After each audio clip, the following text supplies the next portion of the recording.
I'm sorry. Okay? I'm sorry. I'm sorry. I'm sorry. I'm sorry. I'm sorry. I'm sorry. I'm sorry. I'm sorry. I'm sorry. I'm sorry, okay?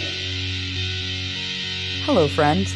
Welcome to I'm Sorry, Okay, a podcast where we are watching so much Degrassi.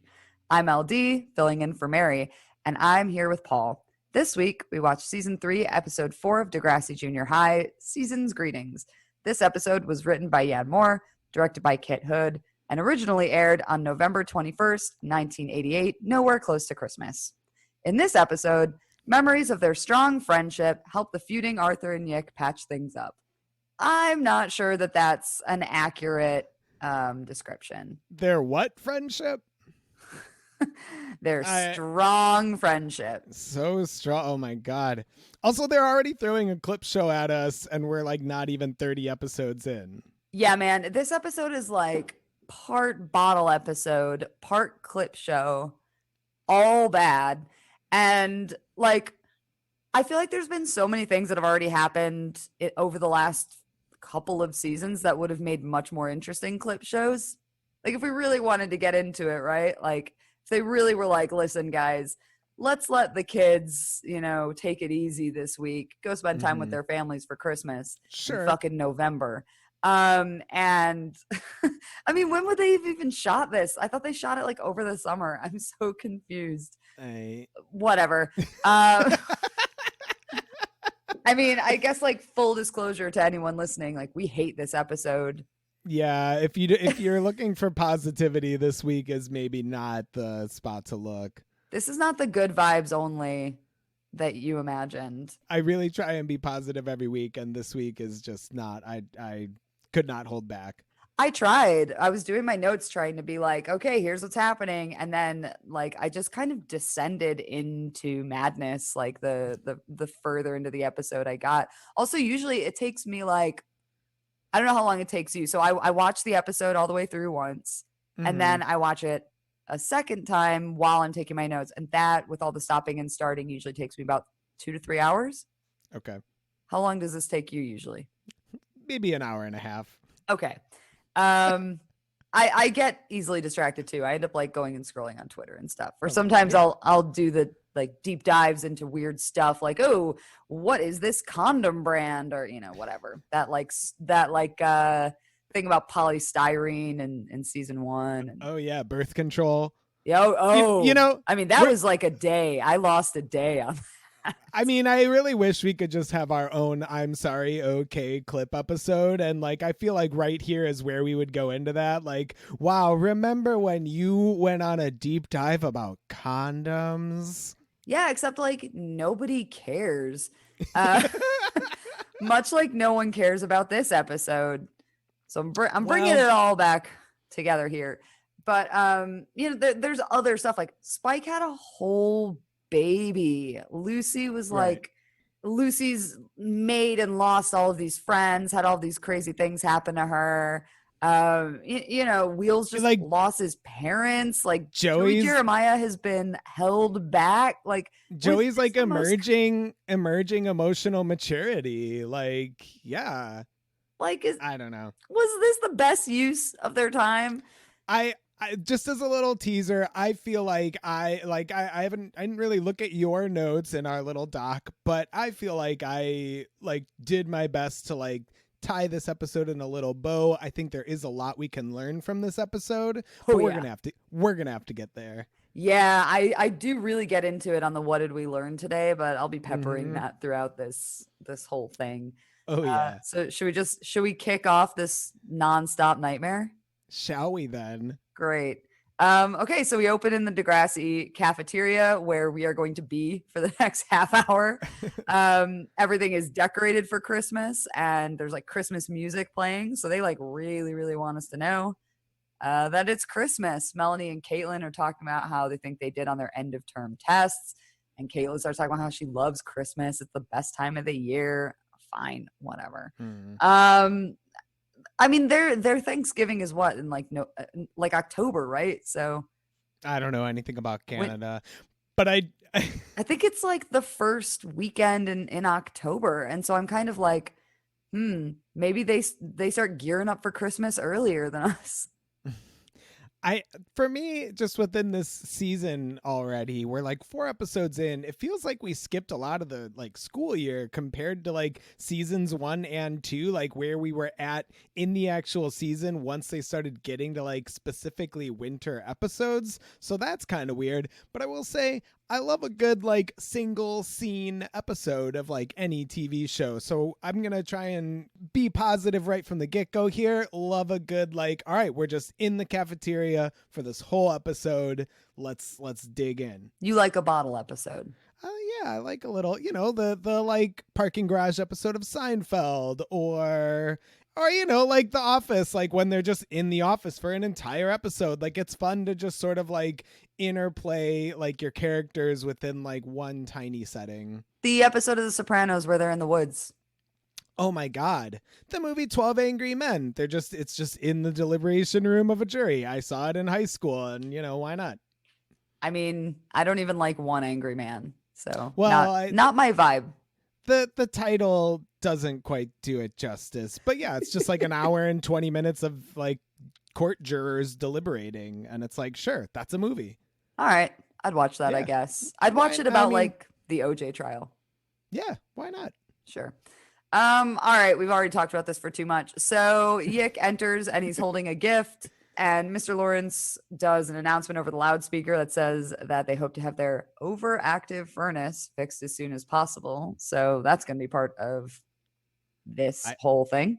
I also love that, honestly. Yeah, that's fine. Thank you for this expository announcement. I appreciate it. They are not leaving anything up to chance here.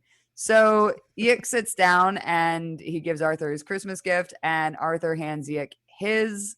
I wrote in my notes, this could be cute if these two weren't still low-key beefing about money. I don't know why I wrote that. Awful. It doesn't even sound like me. Sounds like a fucking tweet. I don't know.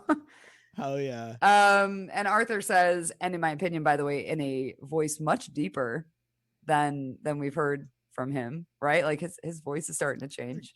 Growing boy. That he found the perfect present for Yick. And of course, Yick like sees this box, which by the way isn't even like that big. It's a damn shoebox. He like just, what? Loses his mind. He won't there. So my notes are completely average looking gifts, because like these are like gifts that anyone would receive. It's not like he gave him Yick's gift in like a TV box. Like it's not like it looks like he's right. Like this isn't.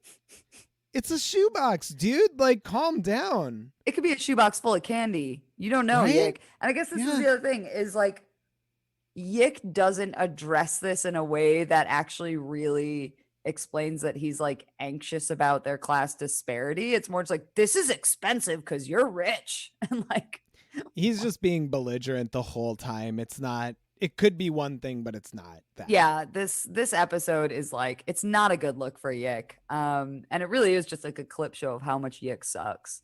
But I think Arthur, to be fair, to pull like an MSNBC, like both sides argument here, I think Arthur's also kind of a dick in this episode. And I think right here would have been a place if they were like really friends and if they really knew how to communicate. Arthur, instead of being like, when you find the perfect present, money's no object, and which is obviously something that like only rich people say, like while they're like picking out the saddle for their child's pony. He could have just been like, actually, it wasn't a very expensive gift. I just got you a little something.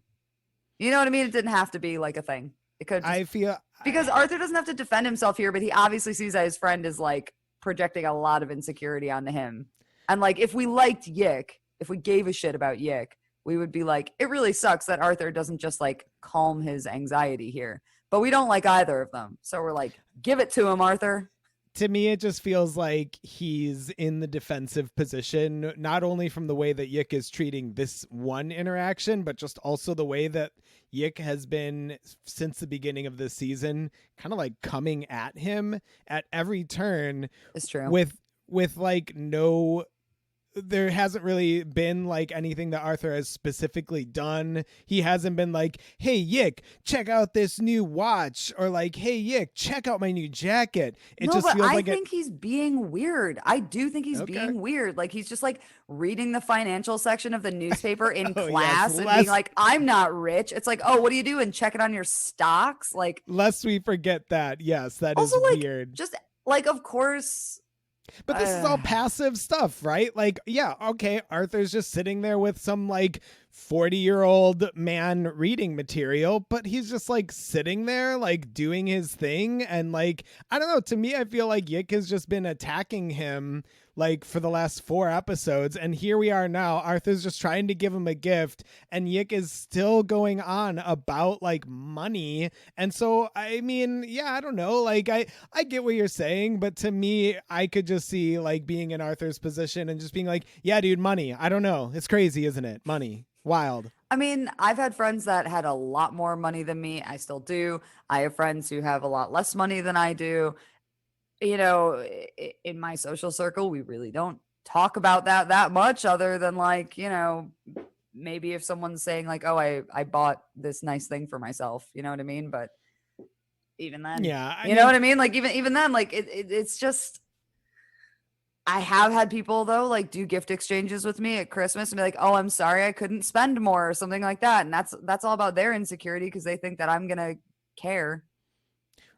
Yes. Arthur did not give Yick this gift and say anything about the money, right? No. So like, so I don't know. He knew Yick would. He knew that Yick was going to, and I think if you've got a friend who's like freaking out that you're rich now, maybe like calm down on the fucking rapping, man. Like, true. Like, or you know what I mean? Like, I don't know. Okay. He keeps acting like he's not rich, and that would piss me off. I have thoughts on that, but I'm ready to move on from this conversation. I think we both see each other's perspective here, and this is never gonna end. Anyway, so Yick and Arthur start arguing. Arthur's pissed that Yick is like basically constantly on his shit about being rich, and Yick is pissed that Arthur's rich.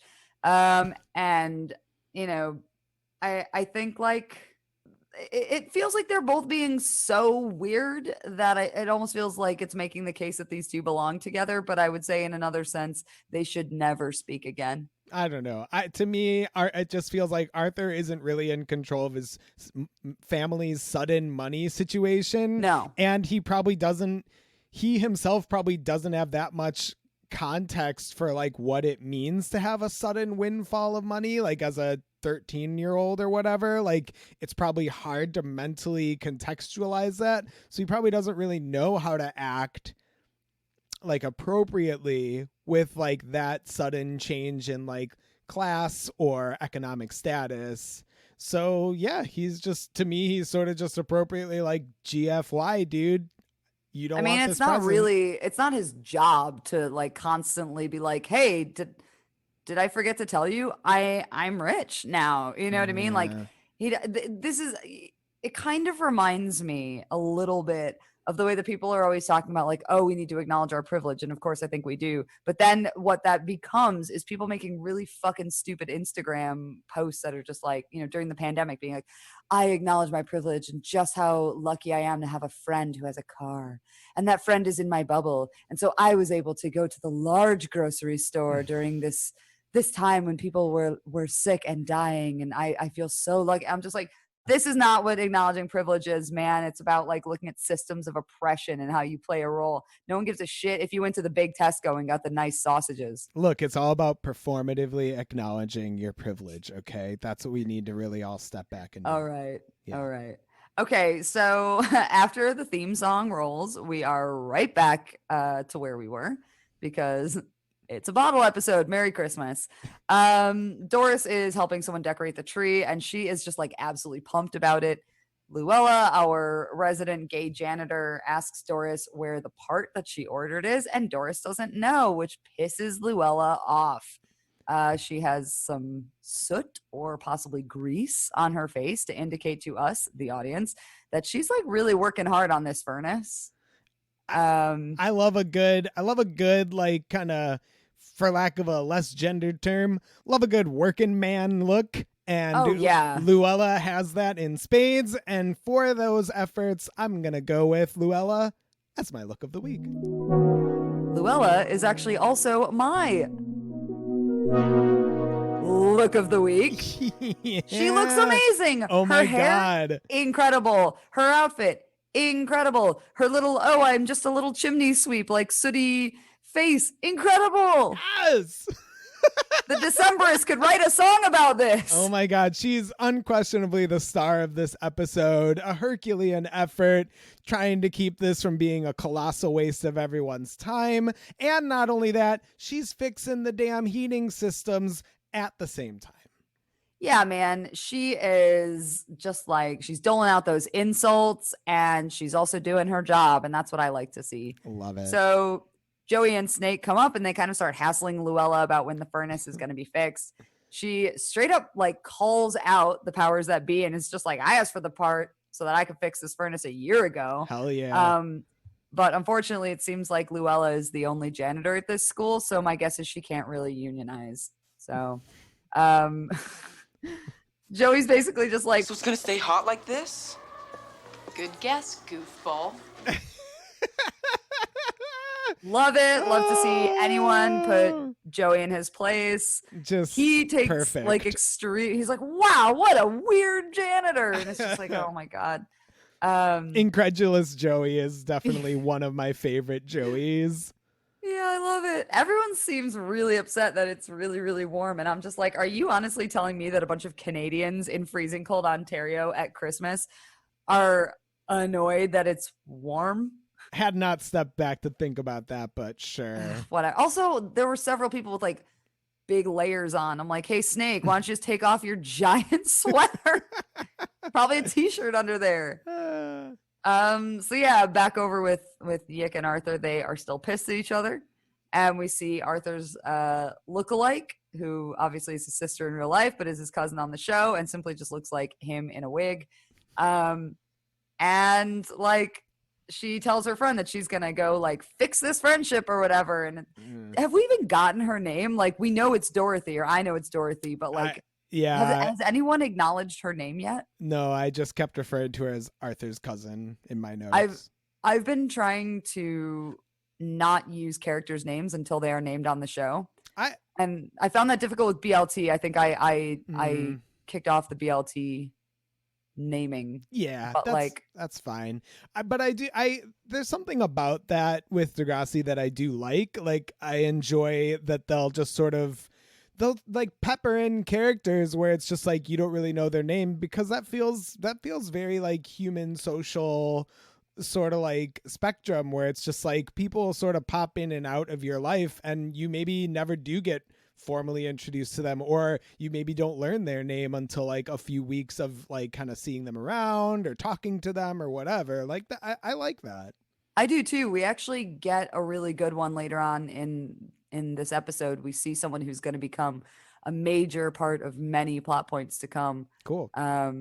And she's just sitting in the background in this, and I will let you know when we get to 21 minutes, whatever it was. I can't wait. Yeah. So yeah, Dorothy kind of starts by talking to Arthur first. You know, she's just like, I mean, who gives a shit? But she's trying to patch this shit up. She's basically asking why he's pissed off, and he's just like, Yick keeps calling me rich, and she's like, you are rich. And then she goes over to Yick, and she's like, why do you keep calling Arthur rich? And it's like, you just answered this question 2 seconds ago. She's not exactly like a skilled conflict mediator, so she goes back to her own table. But then she like reminds Arthur that it's the season of peace and goodwill. And I'm just like, oh God. She tells them to at least talk to each other and reminds them this. I fucking loved it. There are several points about this that I was like screaming at. But basically she tells them they've been friends forever, which is hilarious because it's been a year. It's been a literal year. Or like a year and a half, right? If they're at the end of their first term, it's like half of... Okay. Right? Yeah, half of junior high, so it's like a year and a half or whatever. Which like really isn't even developmentally that long. Like if you're in junior high, like a year and a half is like, I guess kind of long, but like not It was really. for me. Like by the time I was to like the end of my first term in 8th grade, I had already been like 3-way phone call ambushed by a group of girls, gained an entire group of friends, lost an entire group of friends, found a new Okay. one. Like, Well, that's kind of a long time. I mean, think about like if you're dating somebody in middle school, like even like having like a quote unquote like boyfriend for like 2 months in middle school. It's like, whoa, I mean, I think about my married. friends that I had in middle school and then did not continue like speaking with into high school, and I like can barely remember half of them, you know? So it's just like, yeah, maybe. But yeah, I don't know. I remember all of the middle school girls who wronged me. Yeah, well, that feels different, and that I get that. And this is kind of I would say this is a conflict situation as opposed to like a drifting apart situation. So Sure. yeah, you know, we get our first flashback to these two meeting. Joey has pushed Arthur into a broom closet. Yick lets him out. I could not care less about this. We did an entire episode about this. We don't. Sure. Arthur tells us, the audience, and us, Dorothy, I guess, because I think she's the audience proxy here, who just wants these two to get along. Except she is not representing my viewpoint, which is that I do not give a shit if these two are friends.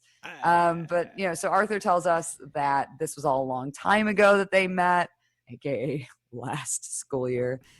And he's like, Yick's changed. And then Yick's like, you've changed. It's really fucking powerful stuff here. So then we get another flashback to these two dweebs, and they're like playing basketball. They're trying to be tall by hanging off of stuff like medieval torture devices. They're fucking gawking at swamp sex robots. They're playing with squirt guns. Like, have these two ever had a conversation? It doesn't really seem like. Really like a greatest hits of all the times that we said, and we have to talk about yet another Arthur and Yick B plot. Exactly. Like, I want actually like a supercut of us being like, moving on from this terrible B plot.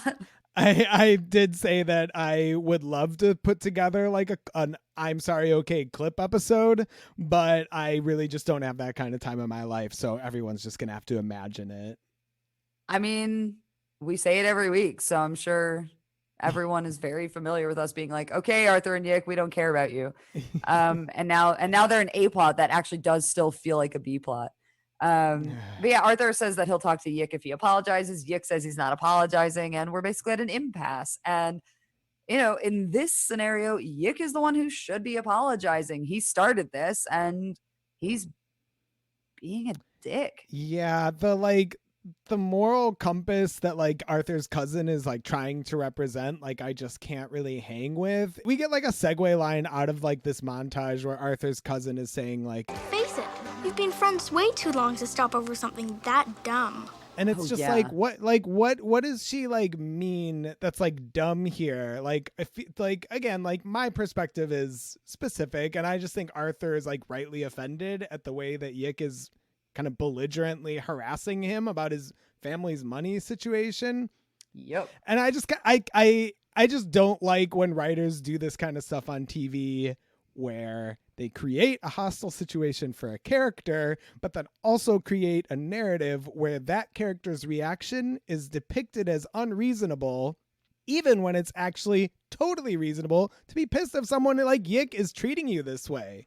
Yeah, I was thinking about this. So to pivot to a different teen show, but I think staying within this general concept. On One Tree Hill, Sophia Bush plays Brooke Davis. Brooke Davis is supposed to be just like this hot cheerleader, but like her boyfriends kind of always treat her like shit. And she's too good for all of them. But the thing that bothers me is that throughout the entire show, the show has like 9 seasons or something. And every time something horrible happens to her or someone is doing something to her, she like reacts to it. And then everyone is like, why are you like doing this? Why are you like this? Like, this person's just trying to be your friend. This person's not out to get you. But it's always like a girl is like coming and trying to steal her boyfriend, and she's mean to the girl. And then it's like, what are you doing? Why are you so cruel? And it's like the entire show is trying to depict like Brooke Davis as being completely kind of like unreasonable in her reactions to what I think were often bullying or harassment or just like targeted behavior. Mhm. And I think we see that a lot on teen shows. Like they're kind of showing like both sides of a conflict, but I always feel like they're telling us that the wrong side is the right side. Yes. I mean, like you said, MSNBC both sides stuff where it's just like, Yeah. very often there are not like two sides to a situation. One, like the other side is one person's being an asshole. And like you don't know anyone a friendship if that's how they're treating you. And No, exactly. That's all I have to say about that. I feel like it's not. Well, for now. Cool. Hey, we still got like an hour left. Oh, Jesus. Okay, so elsewhere in the cafeteria, Kathleen is asking Maya, who has never been given a name before. She is our resident wheelchair user.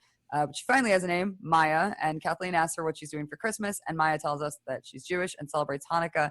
And as they're kind of like fading away into the background so that we can focus our attention on the foreground, which is where the grade 9s are all sitting, Kathleen's like, what's that? And then Maya starts to kind of like inaudibly explain Hanukkah. And I'm just like, I do not buy that Kathleen, Miss like Quest for the Best, like doesn't know what Hanukkah is by the time she gets to 8th grade. There goes Kathleen again. Yeah, like no thank you. Anyway, so sure. The conversation fades out and then we come back and we're on Spike, the twins, Liz and Lucy, which is very interesting because we haven't seen any kind of resolution between the twins and Lucy. Oh yeah. But LD is not there. But I think we're just like pretending that I mean nothing like, is real. My perspective on like can relate with the twins last week, where I was just sort of like I pretty easily forgive and forget in a lot of situations. So I think maybe that's where the twins landed on this one, where they were just like whatever. Maybe. I mean, LD's not there, so yeah. Who knows where she is? But yeah, so they're talking about their exam, and Spike's worried that I don't know, like she didn't do well or something. They remind Spike that she always does well, whatever. She's talking about how she's worried she's going to fail. Her grades are way down. And she mentions that her baby is a monster, which we actually all know turns out to be extremely and unfortunately true.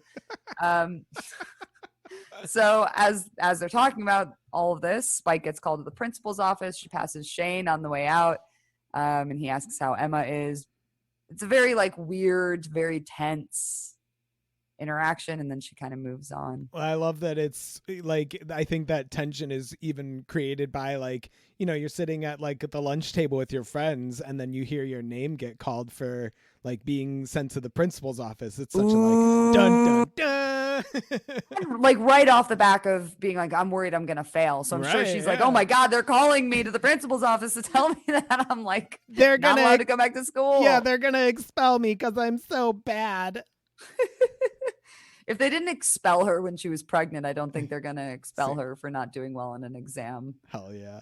But yeah, so back at I wrote the unrelenting Arthur and Yick plot continues. Oh, great. I actually really like that. Thanks. So back at the dweeb table, Dorothy is reminding us about all the times that Arthur has helped Yick, which I was confused by. Because she didn't go to Degrassi. There's no possible way. How does she know that Arthur lent Yick Stephanie's papers? How close is Arthur with his cousin? And indeed, how close is anyone really to their cousin? Who would tell their cousin that they helped their like random friend cheat at school? Who is repeating this? What? Right? Like, is this just like the conversation around the Thanksgiving table? So this week I helped my friend cheat in school. I guess I could hear Arthur saying that actually. It was an experiment. So they give us a flashback to basically the entire plot of season 1's The Experiment. And I'm reminded that actually Yick was a dick in this one too. Like forget Mr. You the disorganized. I'm going with Yick the prick or Yick the dick.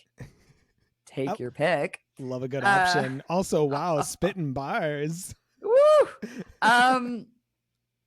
I mean, we don't need to talk about that episode. Really, I mean, my it main wasn't thing that is long ago. no, but like seeing all this again, like you were saying, it's just like, okay, so we get Yick demanding Arthur help him cheat more than Arthur is comfortable with. Yep. And then also making sure that Arthur is like very aware that him helping Arthur practice basketball was contingent on Arthur helping him cheat in school. Great friend.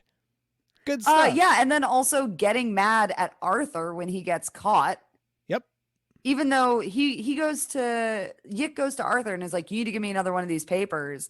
Arthur's like, once was an experiment, twice is cheating. And he's just like, come on, man, I'm helping you at basketball. Like, he's really manipulative. Yep. And then when they do get in trouble, Yick lashes out at him. Is like, you're the worst basketball player in the world. Like, I hate it. Yeah. hate like, it. what is this memory? Just like, oh yeah, this guy who is now like verbally harassing me was also an asshole to me like early on in our friendship. Great. Cool. Yeah, this is not good. it's just a greatest hits for Yick, really. No. So yeah, back at the grade 9 table, Liz notices that Spike has been gone for a long time, and they all kind of start wondering about why. And they're wondering, did she flunk? And then they're kind of like, no, it would be too early to know that, blah, blah, blah, blah, blah. And Spike emerges with her nightmare child and brings her over for all to gaze upon like a nativity. Okay. But also, this baby's really cute. She's fine. Classic round baby. Yeah, it's fine. A fun Christmas surprise for an otherwise miserable episode, let's say. I mean, I love that Spike wasn't allowed to be pregnant at school, but she's allowed to have her actual child. It's Christmas. They're trying to save us from Arthur and Yick, all right? They got this 6-month-old baby that's more entertaining than those two. Well, before we go back to Arthur and Yick, Shane and Spike kind of lock eyes from across the cafeteria. Shane's at the other table, and he gives Spike that like weak smile of like a white man who's crossing the street and sees someone that he like kind of knows. We've all missed out on that look for so long with our masks on. I can't wait to like really get back to just seeing the meek smile. Yeah, same actually. I can't wait to get back to doing it. Doesn't really translate in the podcast, but we're both kind of doing it right now. Yeah. I can't even think of like a verbal translation. Hey.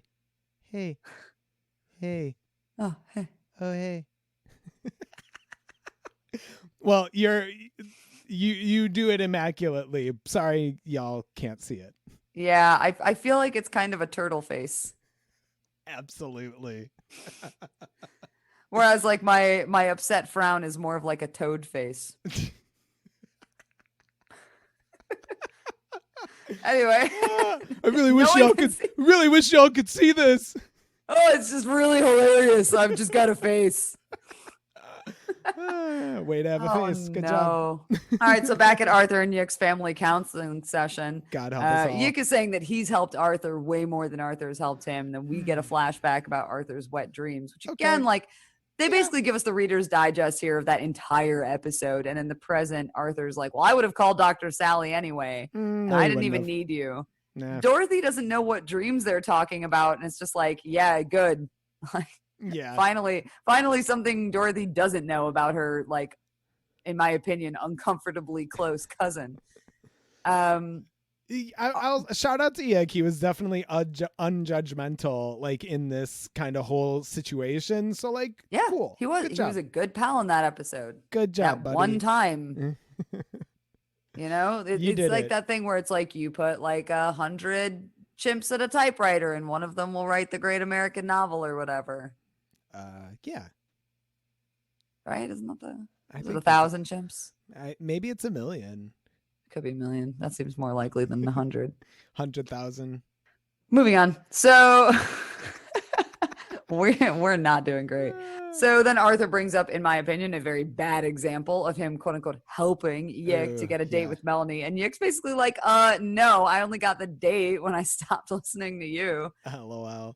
So we flash back to all that stupid shit with flowers and pimming swools and Pimming swools.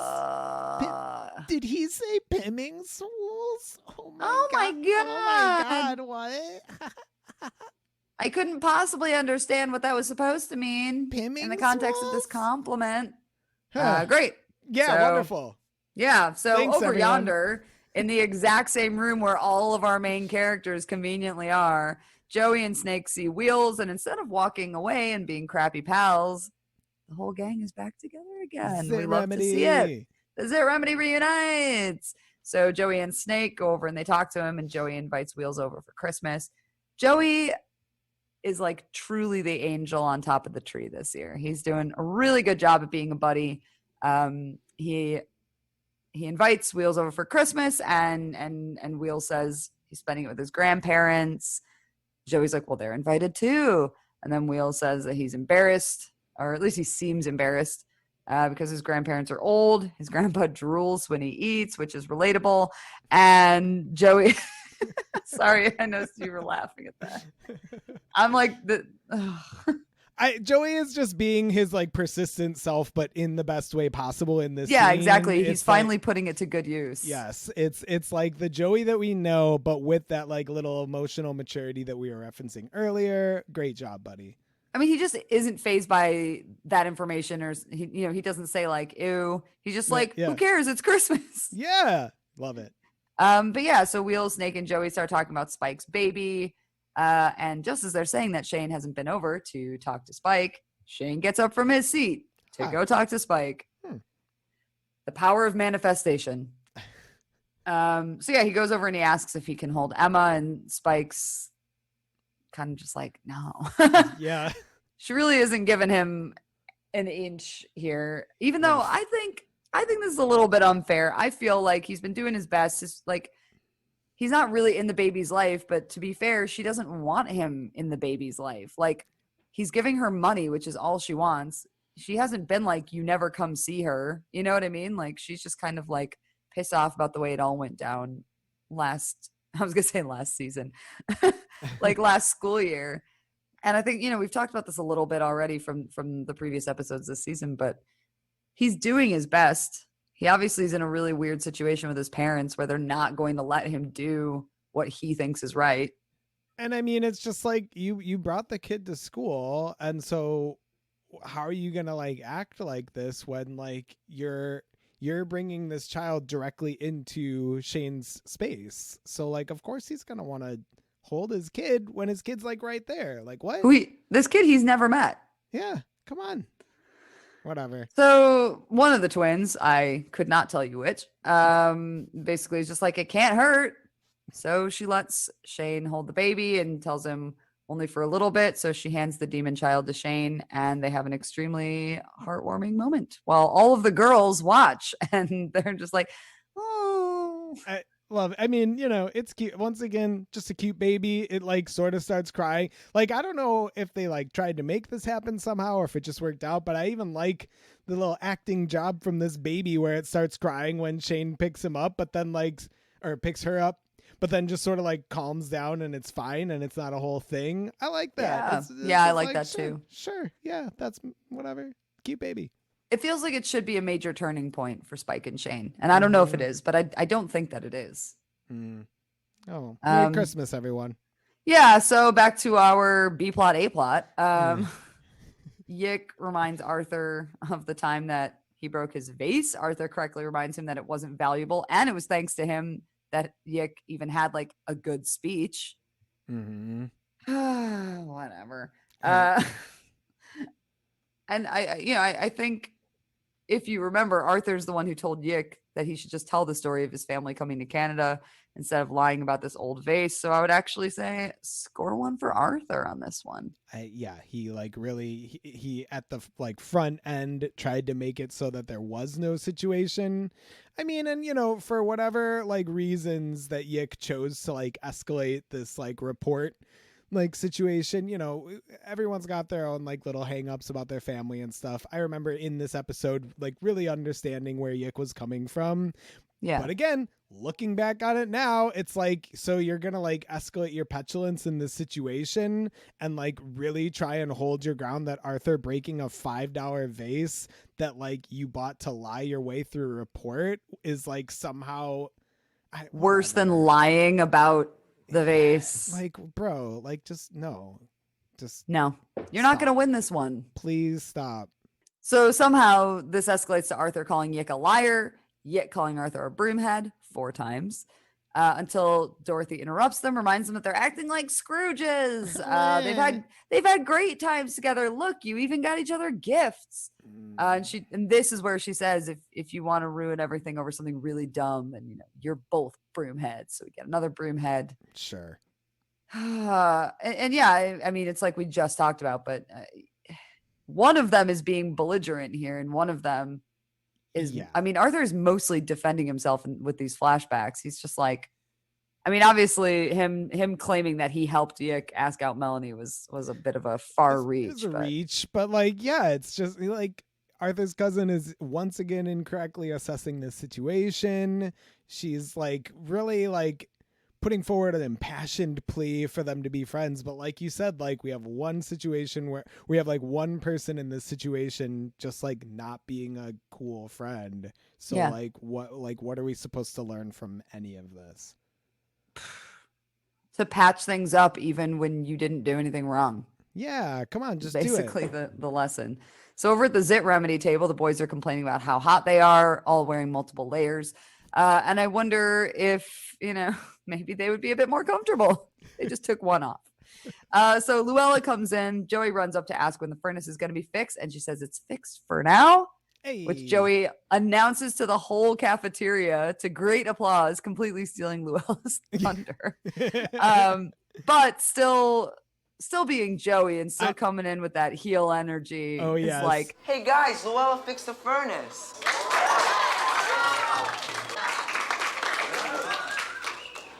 Not bad for a woman. Goofball. he like ducks and covers as he runs back to his table while everyone's like swatting at him. He knew damn well what he was doing. Yep. I kind of love it. Like, obviously, don't say that kind of shit, but also like cracking me up. Also, you were saying he stole her thunder, but like I don't think she was gonna be the one to like make that announcement. Like when he said, this is one thing I do want to point out visually from the episode, when he like is like, hey everybody, Luella fixed the heater, and everyone's cheering. Luella just kind of gives the most like meager, like she's sort of throwing her hands up, but is just sort of like, yeah, I did my job, and now I want to go home. Great. Yeah, I'm gonna go home and wash my face. Maybe. I honestly, this scene is a highlight for the whole episode. Can we just never? Luella calls him a goofball again. Great. We love it. I wish we could never leave this moment, because here we go. It's Arthur. Yeah, and Yick again. Here we go. Now we're back at the little twerp table, and Arthur and Yick are opening each other's presents. Oh, finally. Yick immediately starts in about money, says he wasn't able to spend that much on Arthur's present, explains that it's embarrassing to be poor. Arthur tells Yick that it's the thought that counts before pulling out a calculator, which he seems happy with. Sure. He can type in boobs, using 80085. Yes. I do love, just stepping back a little bit, I do like that Yick is the one to extend the olive branch here, and he gets up and he is like, he never really apologizes, but he doesn't. He's just sort of like, hey, let's just forget this, like whatever. If there's any repair to be done in this situation, it's definitely his job to initiate. Just like truly a man who's just like, we're not going to apologize. We're just going to pretend nothing happened. Here's your present. Sure. Fine. So when Arthur opens up the calculator, which of course we know now he's going to type out boobless on, Yick says it's for counting his money, because he just like hasn't learned yet to stop talking shit about his friend's finances. Yeah. Just over Arthur's shoulder, though, we do get a little bit of a, who is she? So it is someone who's just in the background in this episode, but she's going to be a much bigger part of the cast later on. It is Tessa Campanelli, and she is sitting behind Arthur watching these two exchange gifts. And honestly, I'm just like, who the fuck would be sitting behind these guys and like squealing with delight that these two are opening their presents? They're like, like big smiles and like, oh my God, like chatting amongst each other. I'm like, what? It's probably supposed to be audience proxy. I think we're all supposed to be elated that these two worked it out, but like, oh my God. I don't give a shit. I love that Arthur punks out Yick and ends up giving him the smallest, cheapest gift possible. Yes. Hilarious given the entire premise of the episode, but also in a few of the flashbacks, we see Yick with his glasses constantly sliding off his nose. So like really, it's also an incredibly thoughtful gift. And this episode reminds us of the fact that like Arthur must have just like long term been noticing this and like gives Yick this sweet little cheap gift.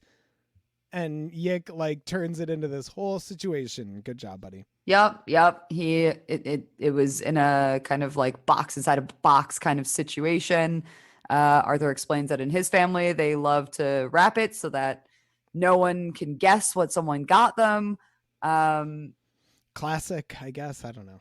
Yeah, I hate families that have weird stuff like this, right? Like those are the same families that like have a functional group chat. Woof. You know what I mean? And like everyone's got nicknames for each other. Like, okay. We don't do that kind of wholesome here at I'm Sorry, Okay. Hell no. Here at I'm Sorry, Okay. We haven't talked to our dad since 2009.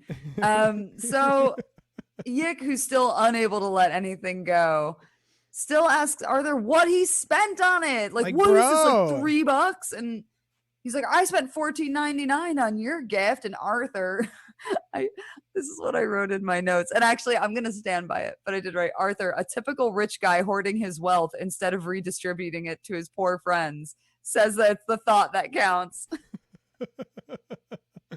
Well, I like that we can go from like my analysis that is like sweet and like thoughtful, but also, yes, you're correct. This is total Exactly. like, wealth hoarding. You know what I mean? Like here's the thing about Arthur, is like if these two went out to get like some fries and milkshakes together and Yick was short like 25 cents, I don't think Arthur would spot him. Like I think he totally is one of those like, yeah, I don't think he would. I really got to disagree with you, but okay. We all have a friend who's like perfectly nice, but they've got a shitload of money and they do not share. Everyone knows someone like that. True. Yeah, right. And I just think Arthur's going to morph into that guy. I think 7th grade Arthur would have spotted him because they were both kind of just like so you're dweeby guys. But I think new Arthur. Yes. So maybe in a year from now, Arthur's the free ride's over. Yeah, he's going to start like reading libertarian books and like he's going to get really into Atlas Shrugged. I just found this book called Atlas Shrugged. He's going to rename Phil, his dog, to Rand. Oh God, we need to bad energy. No, yeah. I'm doing finger cross. But you know. Anyway, okay, so Arthur wishes Yick a happy holidays, calls him a broomhead, and we get a freeze frame, and thank God the nightmare is over. Oh, Merry Christmas, it's over. So we actually got 7 broomheads in this episode. That is the most we've ever gotten. Is that counting? Is that counting the recap broomheads? Yes. So there was 6 in present day, and there was 1 in the flashback when Joey and his friend lock Arthur in the closet. We also got a flashback Avery shoulder touch too. Yes. Hell yeah. Oh, that counts, I think. Absolutely. In a clip show, it all counts. It's anything's fair game. Look, they made us sit through this, so we got to at least get something out of it. Oh, I don't even think anyone's going to listen to this episode of our podcast talking about this episode. Well, that feels like that would be a mistake. Good on anyone who's made it this far. Can't relate. I related to Arthur because I think I try to be like similarly nice and thoughtful, but I also know when I have reached my limit with someone, and the way he completely ignored his cousin's attempts to get him to give up and apologize. Very relatable. Love it. Good job, buddy. Sick.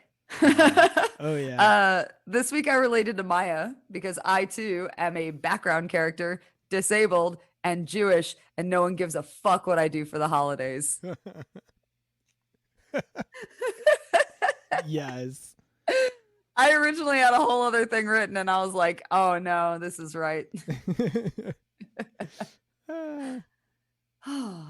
So, friend, what did we learn today? I was reminded in this episode that there really are people in the world, like Arthur's cousin, that think relationships are some kind of accumulation of memories that need to be maintained at all costs, and I don't agree. The friendship we were shown today is not one I would consider healthy, and the way that Yick treated Arthur at the beginning of this episode and for the last several episodes has been inappropriate and rude.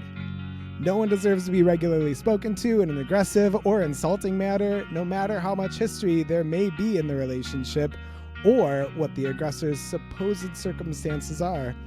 Everyone's responsible for their own shit, and friends are meant to lift each other up, not constantly question each other's intentions. This week, I think we learned that class is a very difficult topic to navigate with friends. On one hand, Arthur can't control that his mom won the lottery and subsequently that he has more money now, but he does benefit from it, and he should be sensitive about the way that he talks about it. By downplaying it and even getting angry that someone points out that he's rich, I think it just downplays the struggles of others who would have benefited from that amount of money even more. There already was a class divide between Arthur and Yick, and even though it hadn't been addressed between the two of them, we'd already seen that Yick was embarrassed by his family's economic status. The very fact that Arthur continually tells him that it's no big deal kind of shows that he isn't tuned into people's struggles, and it reflects how much privilege he really does hold. Yick is projecting his potential jealousy and definitely his insecurity onto Arthur, which is understandable, but it comes off as counting someone else's money. The way that Yick treats Arthur for being rich now has basically no nuance to it. And though I think that only rich people think that it's impolite to talk real dollars and cents, still, to circle back to the first point, Arthur didn't win the lottery, his mom did. So Yick's treatment of him is basically just bullying, and that sucks. An open conversation between the two of these guys would have done the trick, but they're too wrapped up in the cycle of toxic masculinity to really open up to each other. You can listen to I'm Sorry, Okay, a Degrassi podcast on Acast, Spotify, Stitcher, or wherever you listen to podcasts. And if you enjoy what we're doing here at I'm Sorry, Okay, be sure to give us a rating and a review on Apple Podcasts. That's it for Season's Greetings. Thank God. Join us next week for Loves Me, Loves Me Not.